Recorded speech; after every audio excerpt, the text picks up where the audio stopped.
Are the sugar of the earth.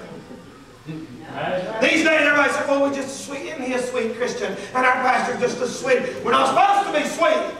We're supposed to be salty. Some of y'all look at it like, I can't believe you said that. That's what he said. The Lord didn't say you to be sweet. He said you to be salty.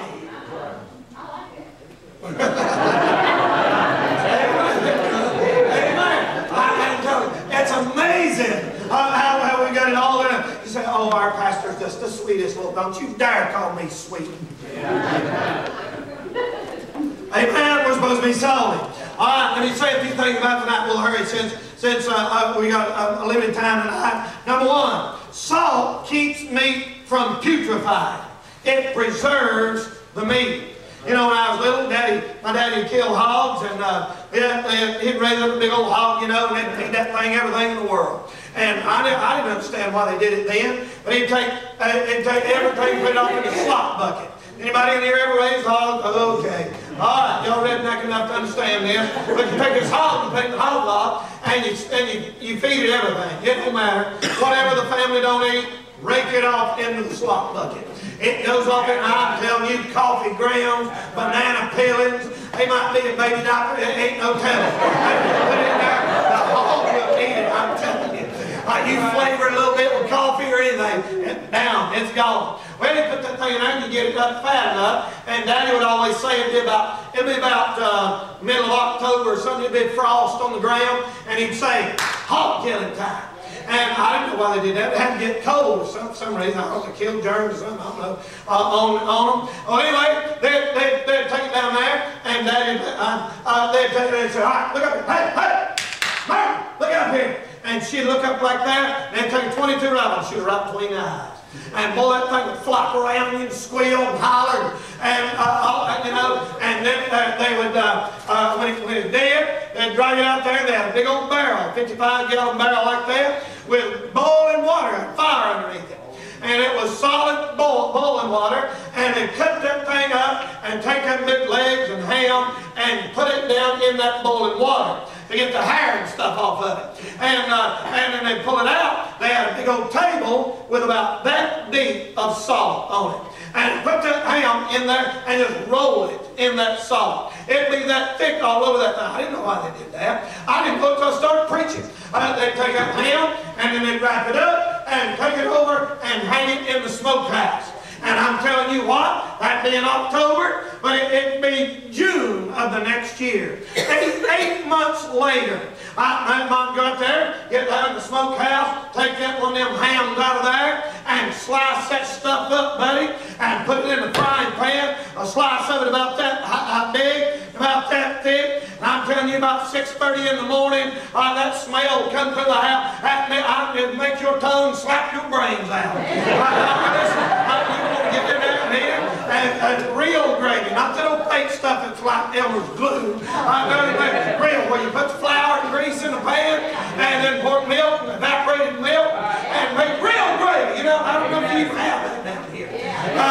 We make real gravy, and Lord have mercy. I'm telling you what, brother, I don't put hair on the chest. That's what they say. But anyway, you know what? That meat would be just as fresh as it was the day Daddy hung it up in the smokehouse. And you know why? Because that salt preserves it. And ladies and gentlemen, I'll tell you something, brother, that salt. Now, if you put sugar on it, it don't work. And if you'd put sugar on it, it'd been gone when you went back to get it in June.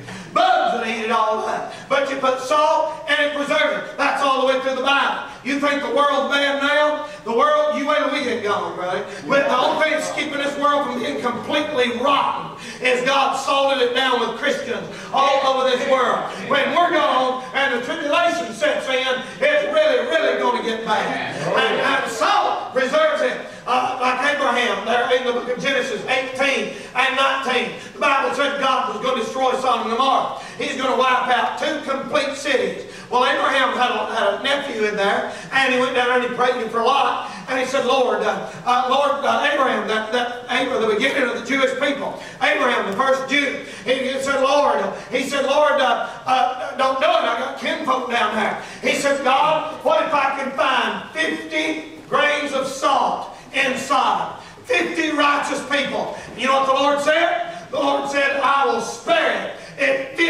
righteous people. It would have preserved that entire city of Sodom and Gomorrah. He said, but Lord, how many of them people bad? They might not be but 45. What if I can only find 45? And the Lord said, 45, I'll spare it. And Abraham looked at them and he said, Lord, they probably ain't 45. I know them people down there. What if there's only 40? And he went down 35. And he went down and 30, 20. And you know, Abraham, you see him Jew God down? Ain't that something? That's where they get that stuff, buddy. The very first, when you can Jew God down, you a Jew, brother. You talk about selling a used car, bless God, he can sell Eskimo air conditioners. I'm telling you something, brother. He can get Stevie Wonder driver's license. I tell you, these guys could. I mean, he brought God down from 50 to 10. Sure, y'all look at me like I ain't about 500 preachers. And he had, what if there's only 10? Lord said, all right, you can find 10 righteous people, I'll spare the city. That's pretty good. But he couldn't even find 10. And of course, but my point is that salt preserves it. That salt preserves it. It sure does. I had a friend of mine, we used to preach on the street with him. His name was Kenneth Angel. I know Kenneth Angel, bless his heart. He was a street preacher. We used to go street preaching every Saturday.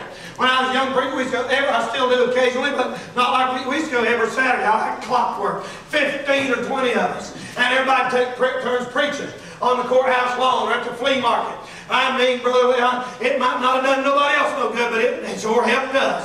And we preached, and we'd have somebody saved every now and then. And good thing. Well, I had this friend of mine, his name was Kenneth Angel, and I'm not making fun of him, but he couldn't talk plain. You could hardly understand anything he said.